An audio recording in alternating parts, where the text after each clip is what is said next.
Hi everyone. How do music videos make us experience the big city as a sensory phenomenon? This is a vast question, and of course, I do not pretend to address it exhaustively in 20 minutes. It is indeed very common that the urban landscape is used as a background in music videos. In terms of production, it is quite understandable. Big cities are economic and cultural crossroads, where artists often live and work.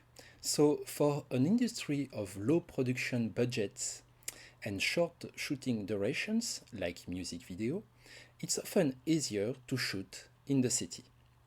But it is also a question of cultural connotations and promotional effectiveness for the song. In many popular music genres, it is better to sound and to look urban. Hip hop videos seek the street credibility of the urban project. Punk rock videos exploit the industrial wastelands imagery. Electronic music videos explore the technologic environments of downtown areas, and so on. But what interests me most are the videos in which the big city is not only a background to the musicians, but actually comes to the foreground, becomes the main issue of the aesthetic experience. This focus helps to specify a bit our corpus, although it remains rather large. Indeed, since the video shot by Arnold Levine in 1982 for Bruce Springsteen's Atlantic City, the sensory life in big cities is one of the main subjects treated by the art of music video. Of course, music videos are not the only ones to deal with this topic. The big city as an architectural, sensory, technological, and cultural phenomenon has been an important issue for many other arts, such as painting, photography, literature, music, cinema. From Georg Simmel to Mike Davis, among a lot of others, it has also been widely commented in the fields of sociology and philosophy. I don't have the time here to draw up a historical panorama of urban representations in the history of art and thought. But it's fine, because I'm not interested in finding within music videos what has already been said or shown elsewhere. Even if it's always interesting to make comparisons, what interests me most is to study how music videos make us feel specific sensations of the big city through their specific language, that is, musico-vision.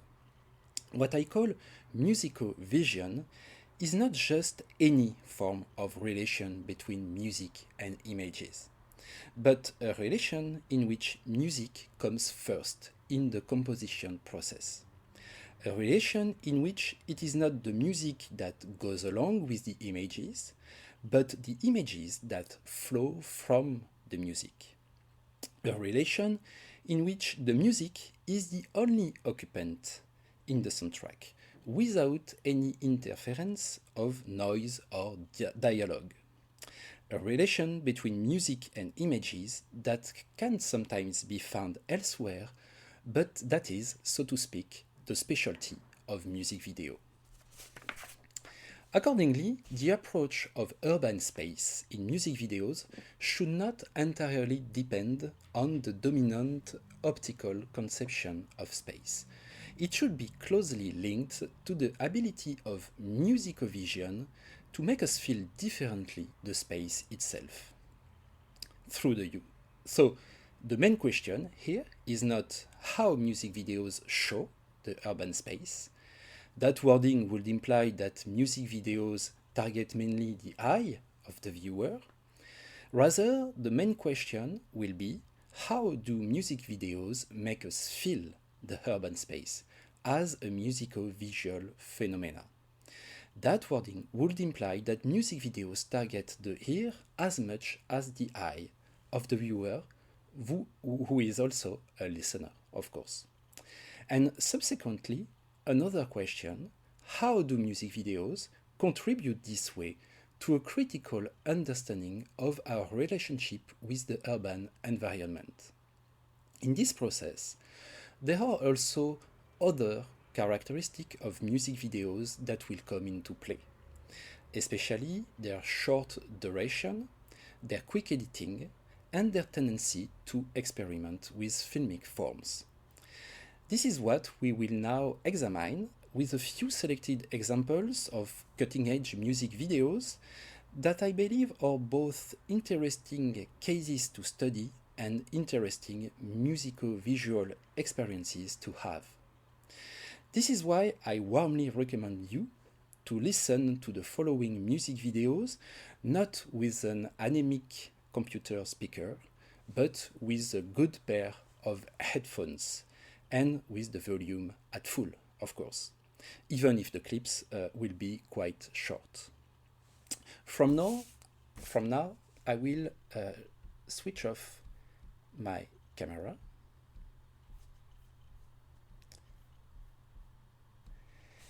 And the first topic that I will address is the way the quick editing of music videos makes us constantly jump from one urban place to another. In a very modernist point of view, the big city is then felt as a kind of patchwork of places. One can find a radical representation of it in a video called Mexican Grand Prix. It is shot by Danny McCullen.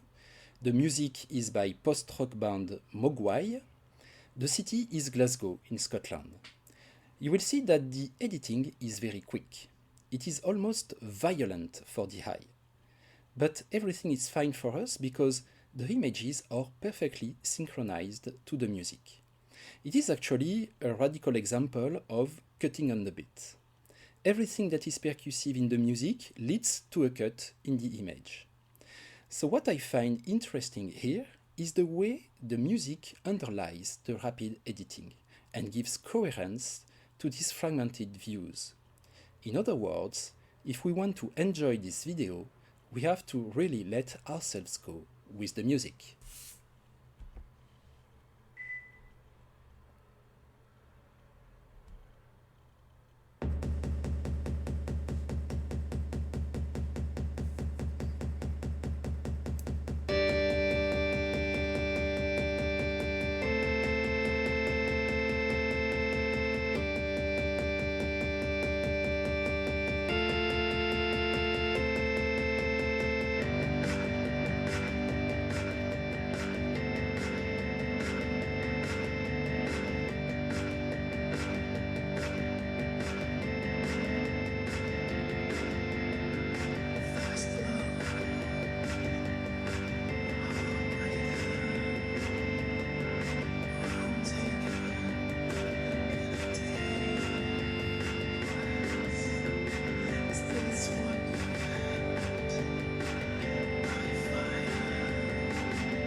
I told you the clips were going to be short. So here there is a kind of naive humanist imagery, which makes the portraits of the inhabitants follow one another, but the individual shots are too short to allow us to clearly distinguish their content. So the foreground fades into the background, that is the city of Glasgow, which then becomes the main subject of the representation.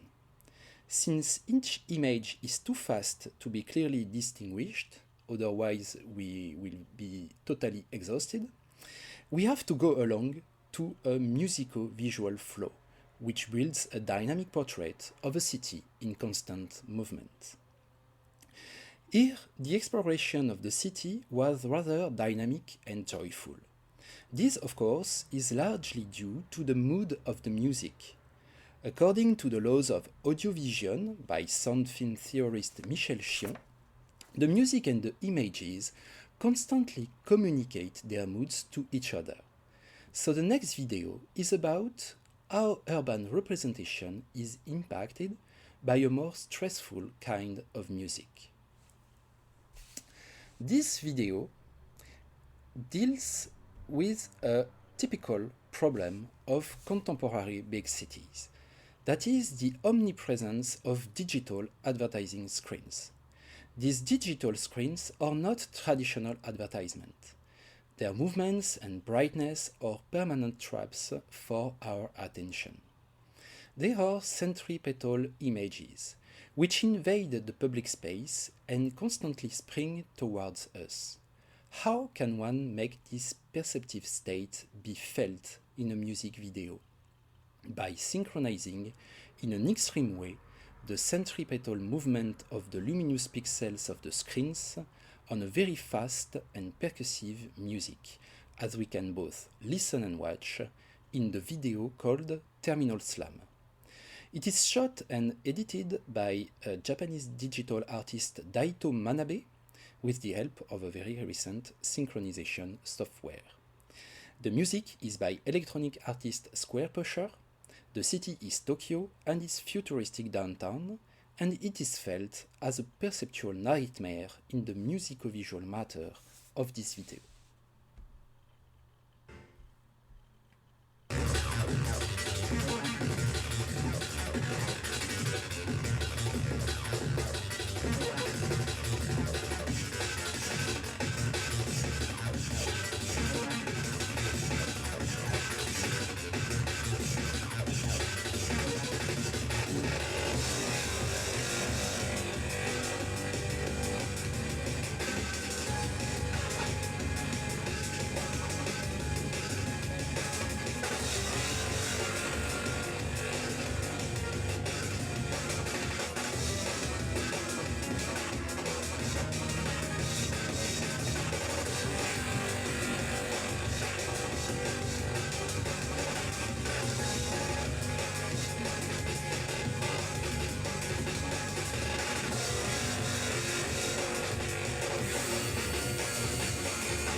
Maybe you noticed that the musical artist Square Pusher put his own logo in the digital advertising screen, a very ironic gesture to remind us that music video is also advertisement. As you can see, this video also modifies the speed of the image using an acceleration effect. This is very common in representations of the big city in the history of film, from Man with the Movie Camera by Dziga Vertov to Koya Niskatsi by Godfrey Reggio. This goes with the often expressed idea that the big city is a place of accelerating stimuli. This is again the case in the next video. But its originality lies in fact in the coexistence between this general speed and the presence of a person who goes at another pace, much slower. This character is played by the famous actress Tilda Swinton.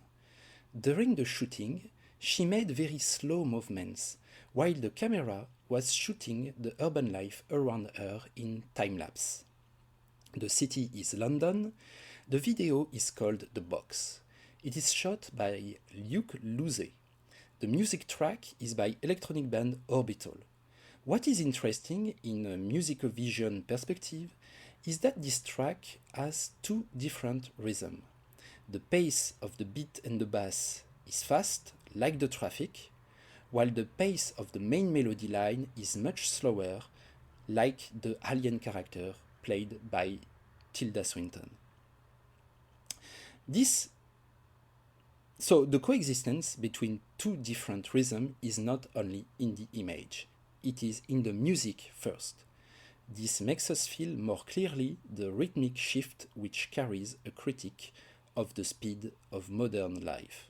It also expresses the difficulty of living in the big city for people who have a slower pace of life.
It is true that music videos about big cities often carry with them a critique of modernity.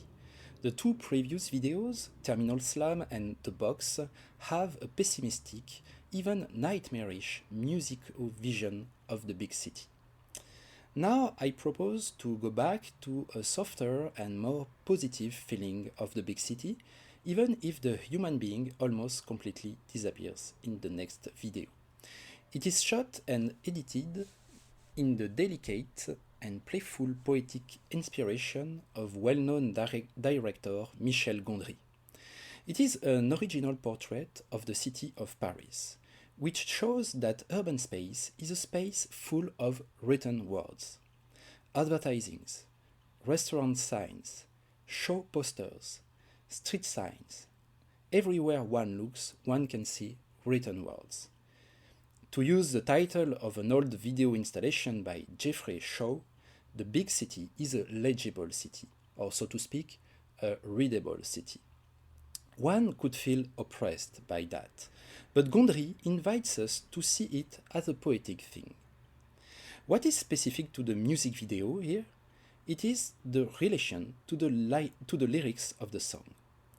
I don't know if you understand French, but here you will be able to read every lyric of the song as they appear on the screen. This is actually one of the oldest lyrics video, and as you will see, it is definitely not the easiest to shoot. The song is called La Tour de Pise by singer Jean-François Cohen, whose music emphasizes the poetic nature of the written words that populate the big city.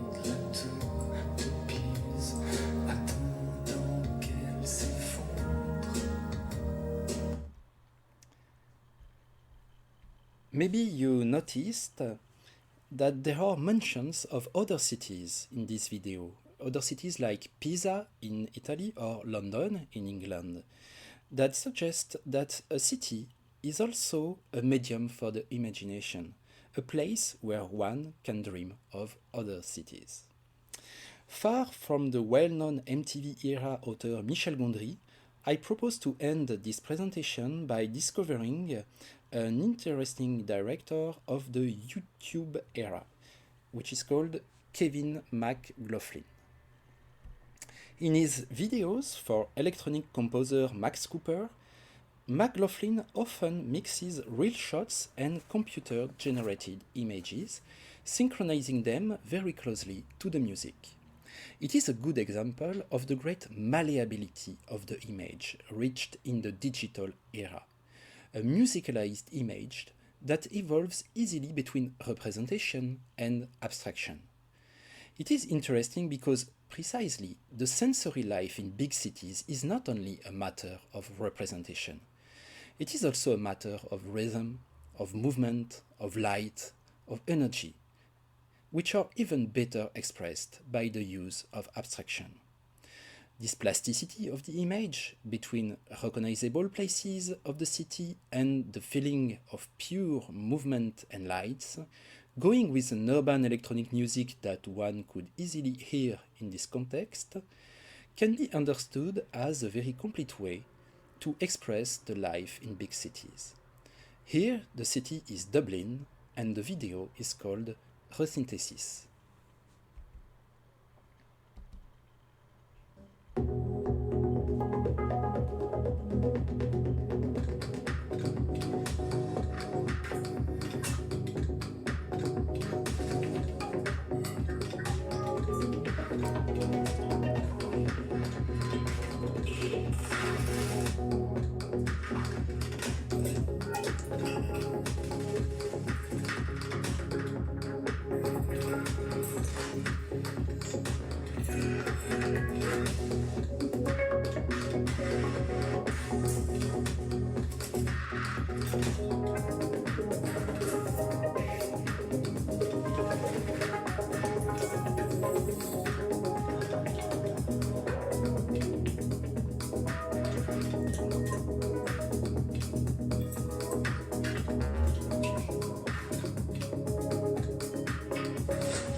So, of course, that is not entirely new, as it evokes the experience of the use of recreative drugs.